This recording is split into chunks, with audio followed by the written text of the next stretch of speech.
Ladies and gentlemen, coming to you live from the Lucky Dog studio in a hidden location somewhere in the upper Midwest of the United States of America, it's a brother making his own way but with all the wrong opinions.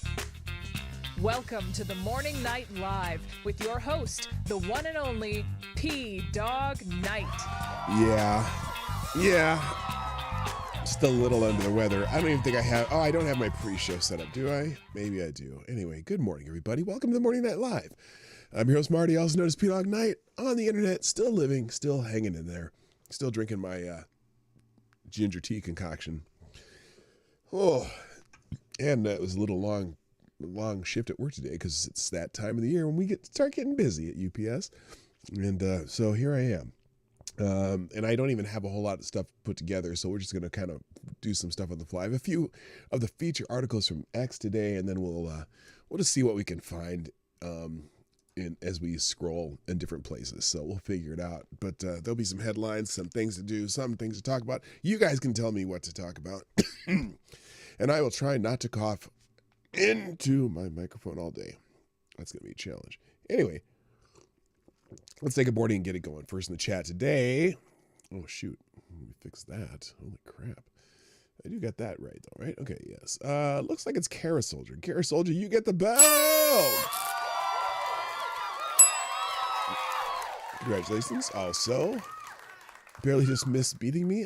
No, you didn't. just on your end. My end, I was already on there. Anyway, maybe you were. It's possible because I'm just not with it today. Anyway, also good morning, Midnight. What's up? Skello08. Avocados Diablos in the house. Resident Germ is here. Ms. Wild Wolf. Somnambul Nation. What's up? Blue-Eyed Scream. Hello. Zero the Hero. Welcome back, Zero. Nice to have you. Renee Mayette. Hello. I said Blue-Eyed Scream. And that's everyone so far because it'll probably be slow for people to get caught up in here. In fact, there's only 10 people here because I just had to start right away. Anyway, we'll do the best. So does PDawg get the bell then for first comment? No. I don't give myself the bell. It's the first viewer bell. I'm not a viewer. I'm just the guy that runs the board and stuff. And I have an unfair advantage for the most part. Although sometimes I don't even do that well with that. But that's usually when I have glitches. Okay, it's always a glitch. Hello, Attack Alpaca. Good morning. And also the Pope is here. Yes, Pope Tyrannus III, the Blessed Lich, with today's message of hope, not from the Father, not from the Son, but from the Holy Ghost. Pope Tyre says, blessings of the Holy Ghost. I was asked, not axed, but I was asked, would I rather spend an hour with excuse me. Oh, it's not a good day. I was asked if I'd rather spend an hour with a saint or a sinner. I laugh because they are one and the same. A saint is a sinner who repents. A sinner is a saint yet to repent. Oh, that's quite the message there. That's quite the message. There you go. Cough in my face, Daddy. Oh my gosh. Yeah, I'm going to try not to cough too much. Anyway, that's kind of it. There's some notifications here. People who shared the stream. Thank you for doing that. Ms. Wild Wolf, of course, has done that. Thrown up, it scrolled on me myself. Miss Wild Wolf. Wait, who are you retweeting there? Oh, you're retweeting, link in description. Somnambul Nation. So both of you did that. Somnambul Nation with the, I'm not sure how you did it before. It came up on my screen, though. That's weird. Anyway, Somnambul Nation, thank you. Retweeted that. Also, Ms. Wild Wolf tweeting out the show. Appreciate it. And everyone's sharing the stream. Money. Yeah, well, we're going to be talking about money today and about an odd case here in Minnesota that really pisses me off already. I think a judge just saw some... Well, I'll tell you in a minute. I'm not going to get into it. I'm too angry about it, but we'll get there. Also, thank you. Oh, Carmelo. What's that? What's that name? I don't know who that is. Carmelo Hayes? Is that the NXT champion? Anyway, on the Let's Go tip there, thank you, Resolute Germ. And Ms. Wildwood for the game time. Yeah, that's cool. All right, cool. And thank you to the people. And our daily, woo! Ric Flair, Ty Alexander, thank you. And what else? And then people reposting my post. Tyler and Somnable Nation. And, Tyler F, too. Tyler and Tyre, both. Ms. Wildwolf and Resolute Germ. Oh, believe it or not, I'm getting better. I am. Trust me, I am. All right, let's get into the show. Let's get into some news, because the main thing I want to talk about is what's happening, and that's with the thumbnail. Where's the thumbnail's over there? It's over there, right?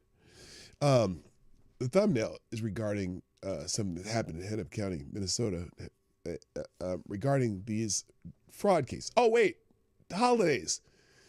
I got to go with the holidays real quick. There's only a few. Today's National Start a Secret Santa Day. Yeah, if you're gonna do Secret Santa at work, you better get on it. You don't want to, you know what I'm saying? And then National Parfait Day. What did I just say? Did you just say, believe it or not, I am gay? No, I didn't say that. I may have implied it, but I didn't say it. You need homage and amoxicillin. Yeah, I do. I know that. National Parfait Day.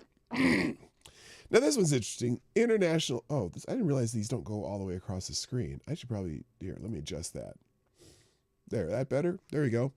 International Day for the Elimination of Violence Against Women. And that's great that you have something like that. But a vast majority of violence is committed against men. But that's okay. I mean, I'm fine. Let's have that International Day of elimination of violence against women. And then, maybe we should have a day for the guys too. I'm just saying, it's White Ribbon Day. Stand up, speak out, break the sign. Oh, that's for like White Ribbon for Peace, I guess. I have no idea. And then National Brand Day, whatever your favorite brand is. Who came up with that shit? Fuck that. Let's move on. All right. I make it here. We use it for a lot of illnesses. It works amazing. Yeah, I'm familiar with it. And I've even made a batch here and there. It's great when you get a cold, or it's just kind of an antioxidant concoction. Usually, is there honey in yours? Is that what we're talking about? Because I have what do you call it?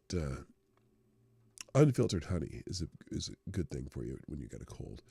Anyway, so let's talk about the first thing that I want to talk about, because we've been talking about this fraud that's been going on in Minnesota. And it seems to be emanating mostly from a community that is new to Minnesota, but very prominent, particularly in Minneapolis, and also in St. Cloud, Minnesota. But I just found another case. There was another case that was charged in Pelican Rapids, Minnesota, which is like a little town way up northwest Minnesota. I mean, we're talking almost a Fargo, where another guy was charged faking a home health business or something, and getting government money, and then buying a bunch of real estate with it, like $2 million.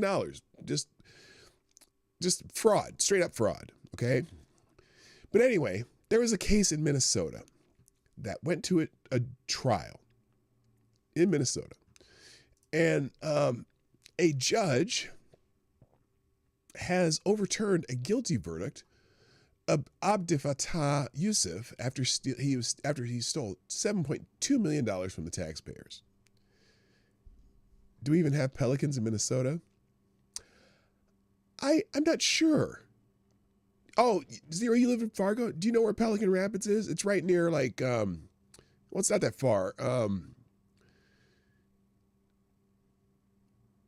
Well, I don't know.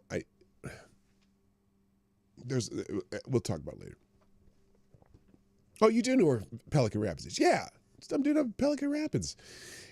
Anyway, a judge in Minnesota has overturned a guilty verdict of Abdel Yusuf after stealing $7.2 million from taxpayers. The ruling could now open the door for other fraud convictions in Minnesota to be overturned. Now, in theory, the Attorney General is going to appeal this, but I don't have any faith in our Attorney General office. But here's the story. Let's play let's play this clip from local news here. At the August trial for Abdi Fattah Yusuf, the jury heard evidence that he ran his home health care company Promise Health out of a mailbox at a Central Avenue address where multiple other home health care companies were supposedly located. Let's stop right there. It was out of a mailbox, a home health care service. Okay.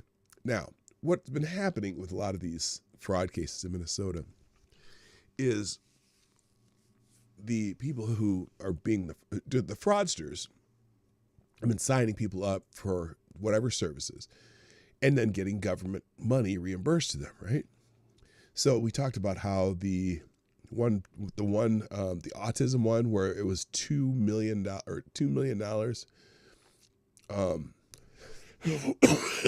of government money going to this.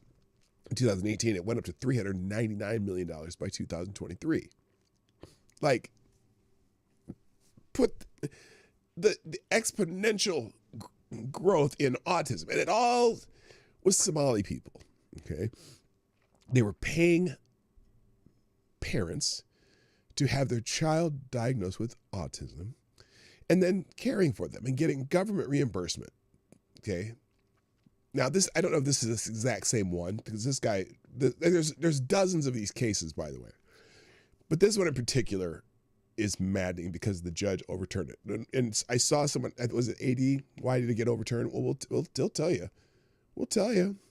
Yusuf and his wife, Lol Ahmed, were charged with stealing $7.2 million of taxpayer money through Medicaid overbilling in a personal care assistant, or PCA, scam. The couple allegedly spent tens of thousands of the fraud money on luxury items for themselves. Despite the jury swiftly convicting Yusuf, Judge Sarah West last week decided they got it wrong. It's reversing or overturning a jury's verdict. Defense attorney Joe... No, it's not. And how common is it for a jury verdict to get overturned? I mean, think about that.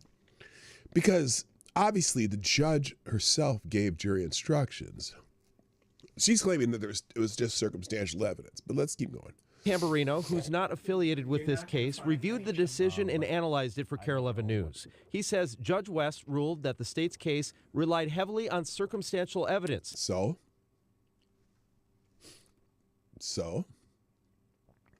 It relied heavily on circumstantial evidence.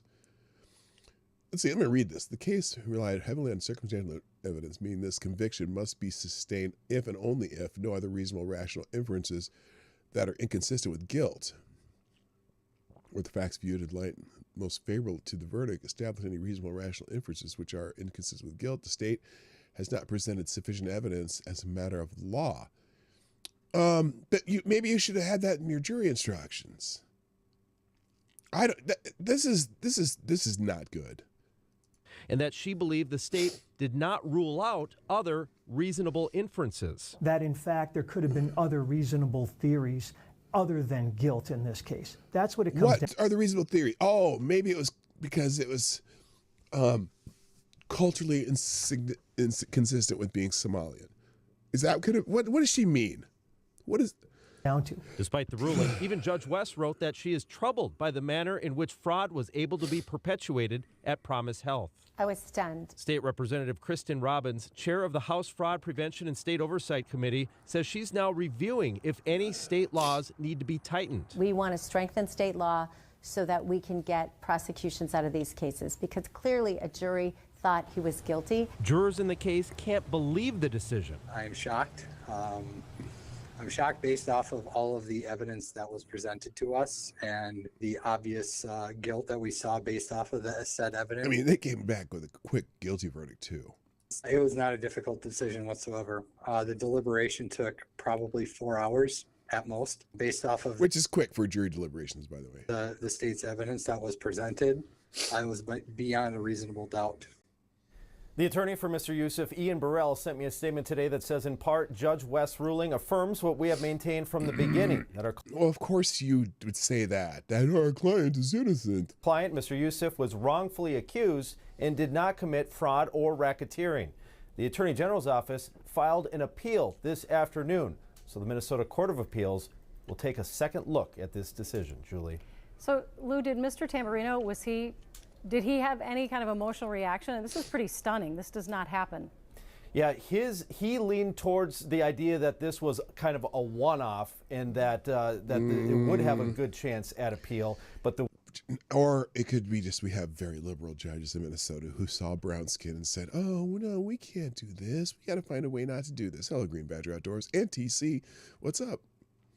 I'm not buying it. Worry is that there's so many other cases just like it where somebody's in the exact same position. Oh, many other cases just like it? Oh, you mean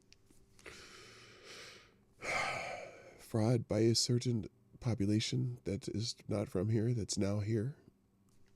I'm going to keep that. It's unbelievable.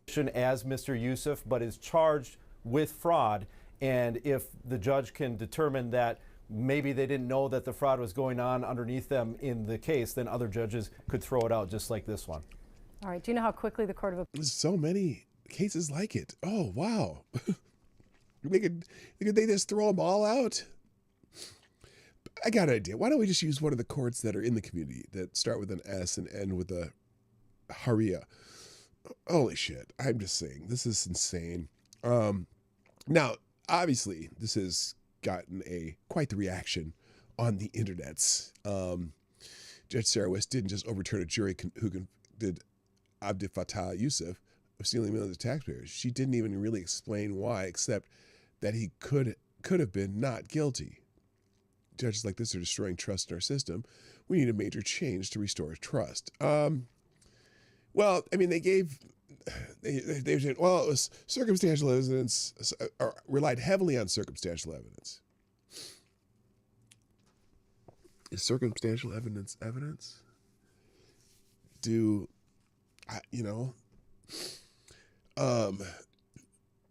Let's see. Jury swiftly convicted him, and now a judge's has acquittal on all charges, and he walks free. Jurors in the case can't believe the decision.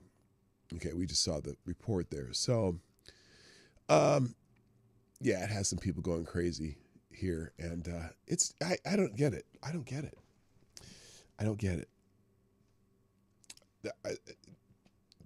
For some reason, the large population of a certain community has a lot of influence in this state for some reason. And we changed our state flag to look like a Somali flag. So, it just is what it is. All righty. Other things that popped up in the news right as I opened up X. This one, somebody made Moondoggy. Now I was like, what the hell is Moondoggy? That's a kind of concerning name. But anyway, this is just a lighthearted story. Moondoggy's portrait of Charlie Kirk heads to Mar-a-Lago Gala. Someone named Jurowski, what's her name? Anyway, she calls herself Moondoggy. Painted Kirk in a stark suit with arms crossed against an American flag backdrop. The artwork will debut at the Black Tie event on December 6th and 7th, then stay permanently at Turning Point USA headquarters. She made this, she's very proud of this. She said, my Charlie Kirk painting will be featured at the annual Winter Gala, which is a black tie event that they are hosting at Mar-a-Lago on December 6th and 7th. The painting will be then to be displayed at TP USA. So she made this portrait of Charlie Kirk. That's going to be, again, at a Mar-a-Lago event and then in the TP USA headquarters. So good for her. I'm sure she's proud of that. That's all I got to say about that. Now, you know what I should do, though? You know what I should do whenever I see something like this? I should read the comments, like the people talking about it. Let's see what on her post that her painting will be put up there. Now, some people will be like, good for you, congratulations. That's an amazing painting. Yeah, okay, congrats. I was just gonna see some dickheads that they're like, I guess so far as I'm scrolling through, it's mostly just people being nice about it. And she's replying to all of them. I was hoping I'd get some snarky shitbags, but I guess not. What? She made his head too small. You know, shit's unnecessary. All right. So anyway, a lot of people talking about that. Oh, someone says you deserve the invite. I, for one, am definitely putting the energy out there for you to be invited to the event. You've got what's one moon? Yeah, she's hoping to get invited to the Winter Gala at Mar-a-Lago. So anyway, that's enough of that. Moving on. I'm coming in cold today because I was so late that I just opened up a few things and didn't even see what they were for sure. Apparently, Jasmine Crockett is in the news again. Apparently, they had some kind of shadow hearing at the Capitol or something like that. Here's it says Jasmine Crockett defends ICE detainees as neighbors and contributors. On Monday, Crockett spoke at a House Democrats' shadow hearing on Trump's enforcement policies, noting that over 70% of the 65,000 people in ICE detention lack criminal convictions based on recent government data. She praised them as key to America's fabric, contrasting them with ICE agents. While the administration focused arrests on criminals, 70% with convictions or charges. Overall detentions have hit record highs, fueling partisan clashes over the broader removal. So here's, let's see what she says, because everyone likes to hear. I almost said Jasmine Ratchet. Jasmine Crockett. Here's Jasmine Crockett with their shadow hearing. She's screaming and yelling about something. I am telling you that we are a land of immigrants. It is time to do immigration right. It is time to make sure that we live up to the promise of this country. The idea that someone ran and said that I will get rid of the bad guys, yet we know more than 50% of the people that are currently being detained in custody have no criminal records at all. Have they broken the law? Are the people they're detaining broken the law and or have removal orders? Whether they broke the first law if they came across the border illegally. That is a criminal act.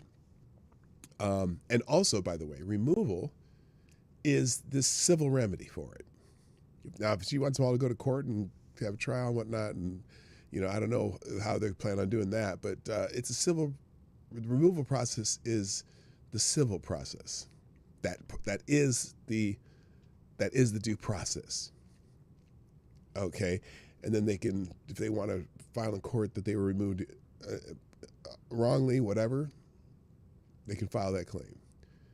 Zero, nada. So tell me why you are taking those people out of their communities. They are our neighbors, they are our friends, and frankly, they contribute to the fabric of this country. They are what make this country great, not your thuggish ICE agents who literally are spitting on our Constitution as well. She needs to learn the difference between literally and figuratively.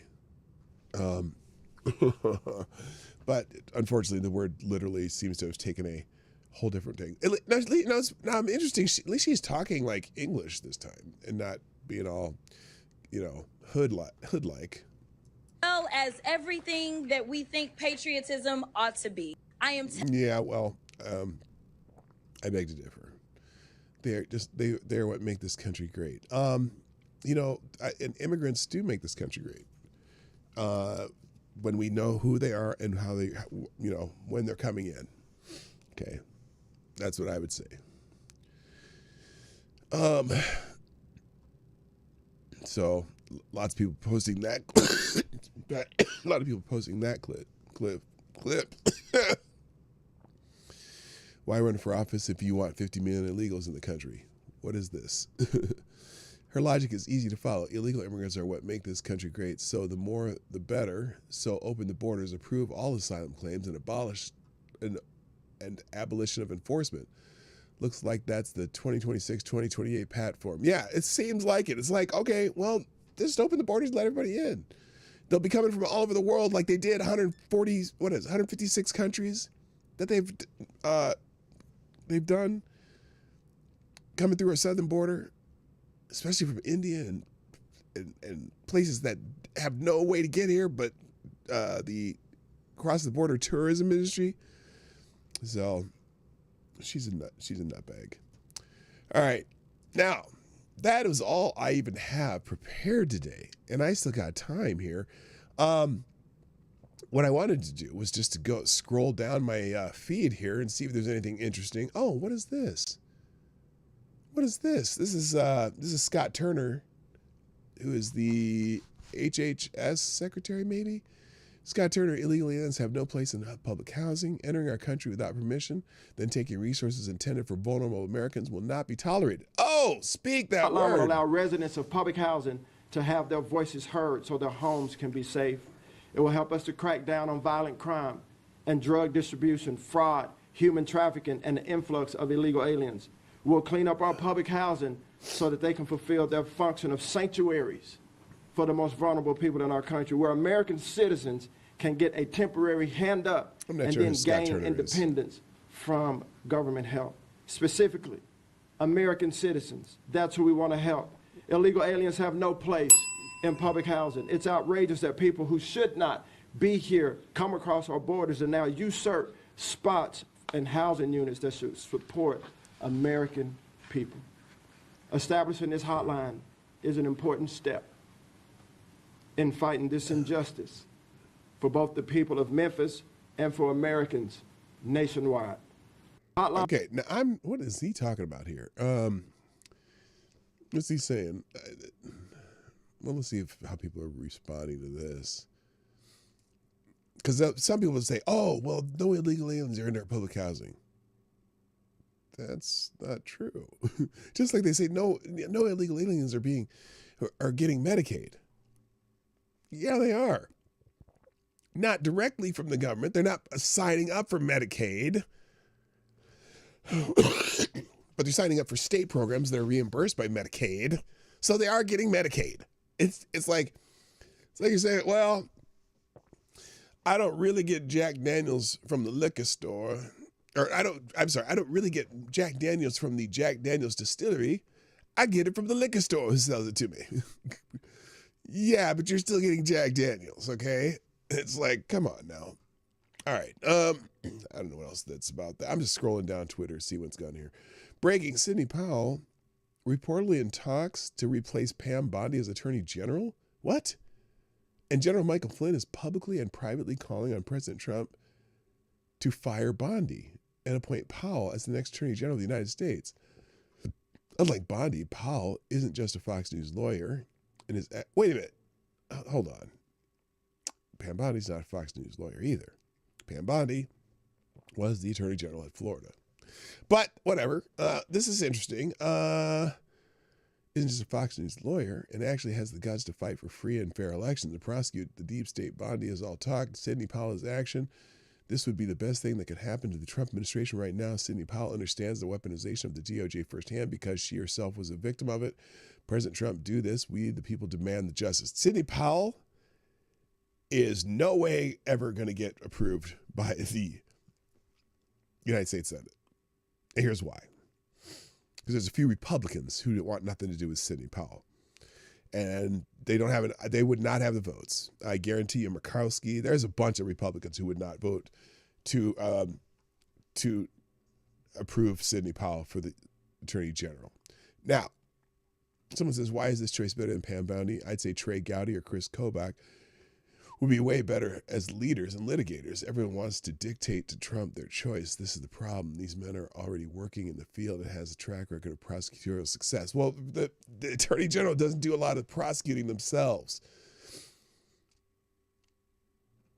Does anyone think Sidney would be faced with the same DOJ deep state army as Pam has likely succumbed to? They definitely got to Pam somehow. I don't know. But Sidney Powell wrote the book on DOJ corruption. It's about a cabal of narcissistic federal prosecutors who broke all the rules and rose to great power, including Robert Mueller's pitbull, Andrew Weissman, and other members of Obama's inner circle, which the book licensed lie. I like Trey Gowdy. I don't I don't know, though. I don't know. What else we find here?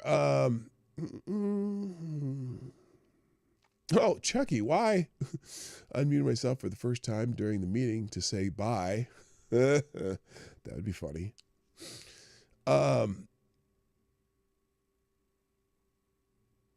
Okay, let's see. All right, let me go into some articles here. I haven't even looked at the aggregator today. I haven't even looked at it. How about that? Let's see. Let me find some headlines here. Above filled Tennessee Democrat candidate Afton Bean. I don't want children. I want power. Yeah, I don't care.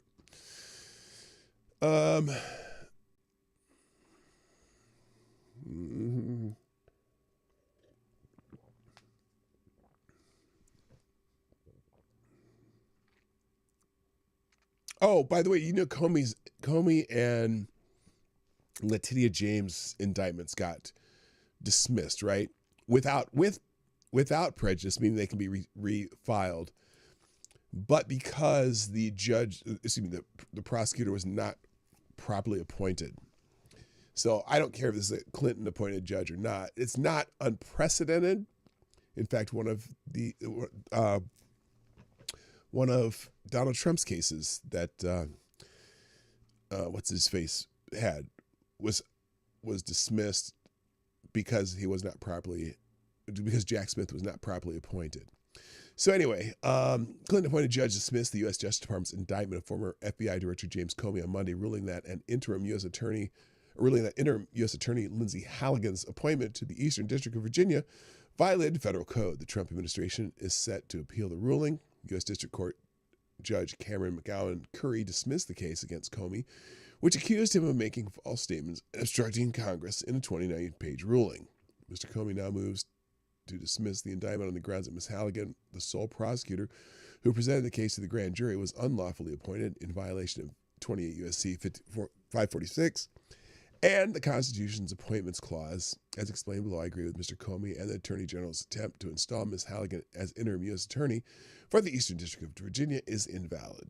And because Ms. Halligan had no lawful authority to present the indictment, I will grant Mr. Comey's motion to dismiss the indictment without prejudice, meaning again, they can bring it again. Former Justice Department Chief of Staff Chad Mizell said the ruling was incorrect for many reasons, including that dismissal of these indictments is the wrong remedy. Yeah, it's the wrong remedy. You can ask them to have a different person prosecuting. So here's what he's saying. Wrong for many reasons, because it's the wrong remedy. Both indictments were ratified by senior DOJ leadership, including the Attorney General. This may delay justice, but it won't stop it. An appeal is coming. Comey and James are not off the hook. So it also for Letitia James, by the way. I don't know why this article only says for Comey, but it was for both of them. It have to be the same judge. I don't know how they got the same judge. That seems weird to me. Does that seem weird to you that they got the same judge? They can just re-indict him with a legally appointed prosecutor. That's what I'm saying too. But they didn't even have to dismiss the case. They could have had a legally appointed prosecutor. Whatever.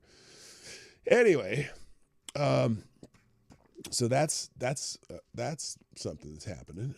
What else we got? And there's another article in the Federalist. If you want to, there's two, probably a little more in-depth article in the Federalist. Judge says U.S. Attorney Lindsay Halligan can't prosecute Comey because Trump appointed her. Not because. Okay. Is that what she said? Anyway, she's improperly appointed. Got it? Okay. By the way, Jonathan Turley, the Democrat who always defends Republicans, says that Comey and Letitia James are not out of the woods. But for what reasons? This is one of those articles. Anyway, he says, not out of the woods. Could still face charges despite the judges saying the federal prosecutor was improperly appointed. Well, duh, they can be recharged. Okay, we know that. And I don't know if let me see if I can get I don't know if can I do an archive of this or not. Oh, I have to tell them I'm not a robot. I am not a robot. And which ones are traffic lights? 1, 2, 3. Those are all the traffic lights. Did I get them right? Success. And no one's archived it yet. All right, let's move on. Oh, this is interesting. So the government shutdown that we recently have that apparently because Democrats caved and reopened the government, proving that it was Democrats who were holding the government hostage, not Republicans. Apparently, only 8% of people say Democrats won the government shutdown battle. So Turnip and the smarmy prick from New York may have just blown their own doors off. Only 8% of Americans believe Democrats won the government shutdown battle. A weekly survey from economists and YouGov found. The survey asked respondents, in your opinion, who won the shutdown battle? Across the board, a plurality, 39% said neither side won the shutdown battle. Only American people lost, at least for a short period of time, at least especially if you're dependent on the government, Even Democrats themselves are aware that their side lost. Oh, only 8%. Let's see. Okay, wait a minute. 39% neither. 35% said Republicans, and only 8% deemed the Democrats the victors. As far as who won the public opinion battle, I guess. Yeah, what did they win? You win a new microwave oven from Frigidaire. Even Democrats themselves are aware that their side lost. Only 14% of Democrats surveyed said that Democrats won the shutdown battle, as 25% Republicans and 45% said neither side. So, little self-inflicted wounds by the Democrats. By the way, what? Wait a minute. This can't be right. Now, I just got gas yesterday. Sean Duffy says, record low gas prices ahead of Thanksgiving. I don't think so, because I remember in gallon, when I first started driving, there were times, not rare times, that you get gas for under $1 a gallon, like 99 or 98 cents back in the 80s. Not too often. Usually it was in the mid $1.50 range. But Sean Duffy says record low gas prices ahead of Thanksgiving. The golden age of travel starts with all of us. Oh, goodness. Let's hear this. Now is the perfect time to hit the road to visit family and friends for Thanksgiving. Gas prices are at a record low. What does he mean by a record low? I want to know it specifically, because a record low would be, 9 cents a gallon back in whenever. And for all that, we can be thankful for the more affordable holiday season, Duffy said on one X post, sharing words from the White House press secretary Caroline Leavitt, who outlined some of the realities during the press conference last week. President Trump's policies are working to make Americans' Thanksgiving more affordable this year. Well, I definitely got a turkey for cheaper this year, 98 cents a pound. I mean, I was like, wow, what's going on, Sam's Club? It was, I got a 23-pound bird for less than $23.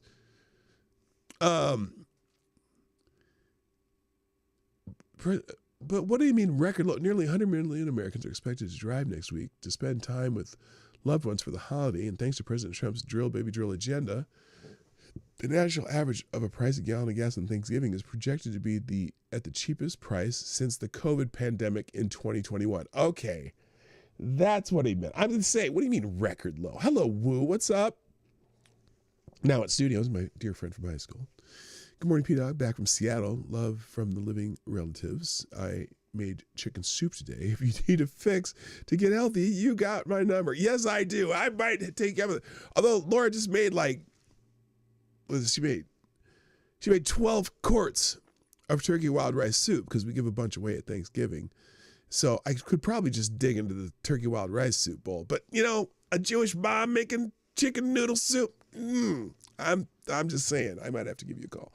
Anyway, so yeah, it is the lowest price since COVID for sure. Because I monitor this all the time, because I drive every day and I'd get gas, twice a week in a Ford F-150. So I know what gas prices are. And one of the great things about this year is, at least where I live, I not one time paid more than $3 a gallon for gas this year. And that is phenomenal, because that hasn't happened in a long time. And I always talk about that. Now, granted, there's other places that, there are other places that I've gone where it was a little over $3 a gallon. But here in the Twin Cities at my Sam's Club location, it's been under $3 a gallon the entire summer. And that never happens because usually the gas prices go up significantly in the summer. And then you get into the winter and you get down to the winter blends. As they start using the winter blends, you'll notice the gas price drop, 10 to 12 cents during when they first switch over. And then it fluctuates from there. And so anyway, notably, gas has reached an all-time high with an average of 5.016 for regular unleaded in June of 2022 during former President Joe Biden's term. As of Monday, the national average was 306.9 or 3.06 $3.069. So they really are fractioning out that penny. But yeah, I have not paid over $3, at least at my local Sam's Club, the entire year. So I'm pretty happy about that. Also, by the way, again, and then I'm just thinking the turkey I got. I mean, it was like 99 cents a pound for not like some knockoff brand. It was a nice brand name turkey. Now, granted, Minnesota is the turkey production capital of the world. So I think we probably get turkeys here maybe cheaper than anywhere else, I would guess, because turkeys are everywhere. Wait, when it comes to Thanksgiving, turkey is less than literally any other protein? What do you mean? Oh, price-wise, you mean?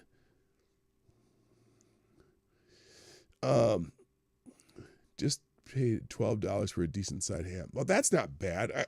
Hams was really expensive this year. We were looking at spiral hams, and it was it was expensive. Anyway, so Sean Duffy's touting the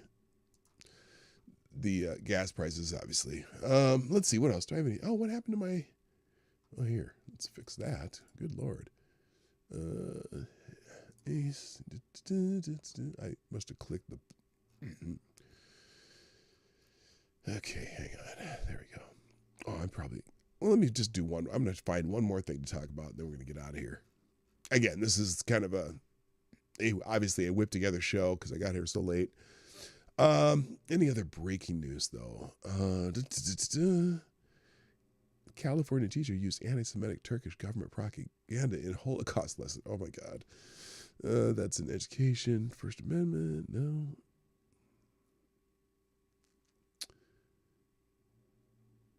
We already knew about that. Oh, House Republicans predicts more resignations are coming after MTG quits, after Marjorie Taylor Greene quit. Why is that? Here, let's check this out. This is in PJ Media.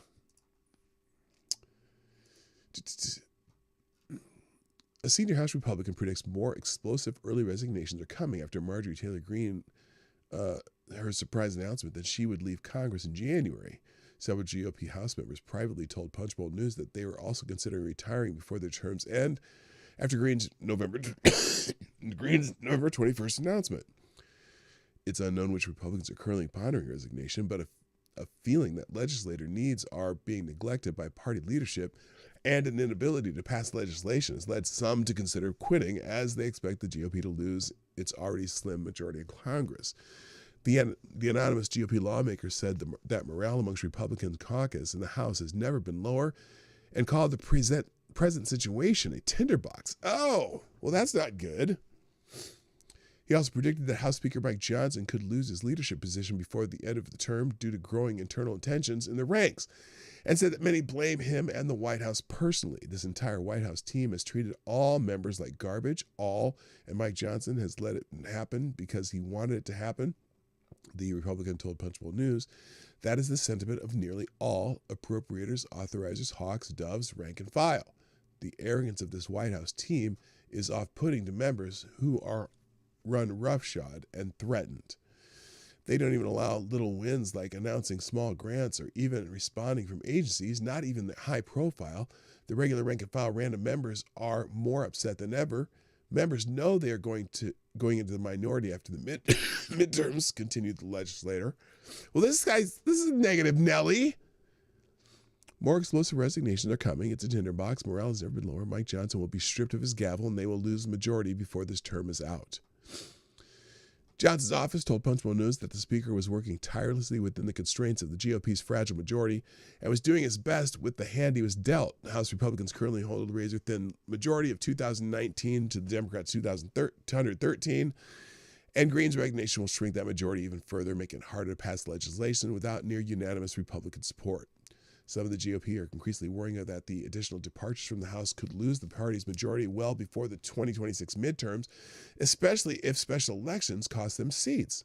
Green, in their departure announcement, warned that President Donald Trump and the House Republican leadership were losing focus by neglecting some of the expectations of the MAGA base, growing complacent, and on the verge of losing razor-thin majority in Congress. So that's something to watch for. Holy shit.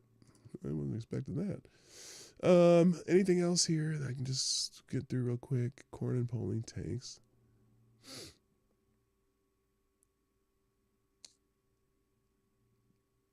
Oh, wait a minute. Cornyn? What is Cornyn doing?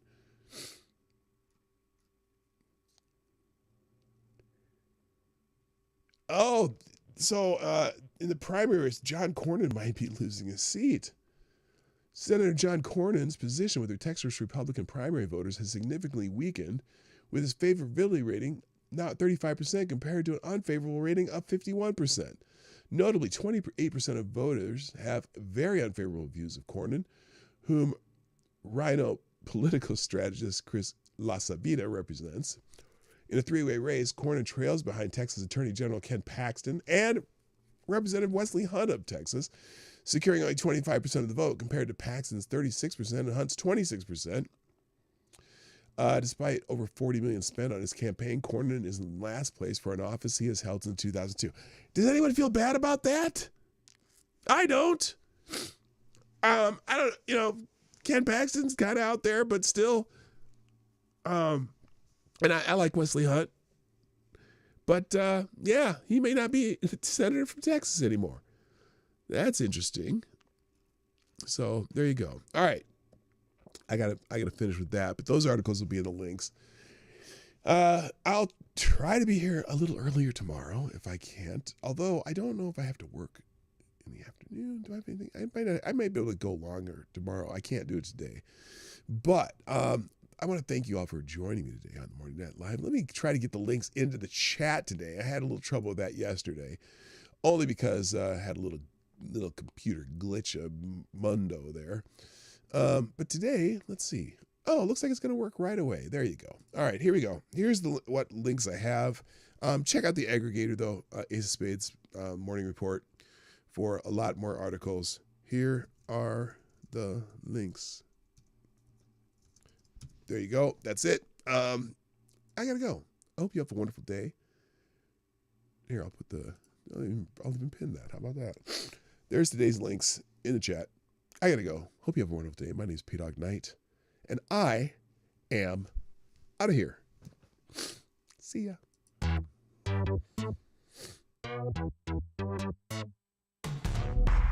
Hey, this is PDawgKnight, and thank you for watching today on the PDawgKnight channel.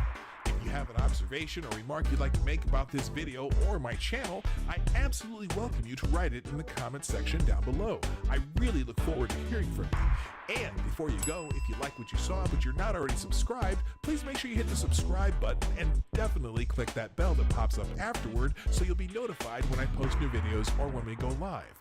I broadcast my live show, The Morning Night Live, Monday through Friday at 10 a.m. Eastern, 9 o'clock Central. A special thank you to all supporters of this channel who share our videos on social media and who make donations through the Streamlabs link, which is also in the description down below. Thanks again, and until next time, I'm PDawgKnight, and I'm out of here.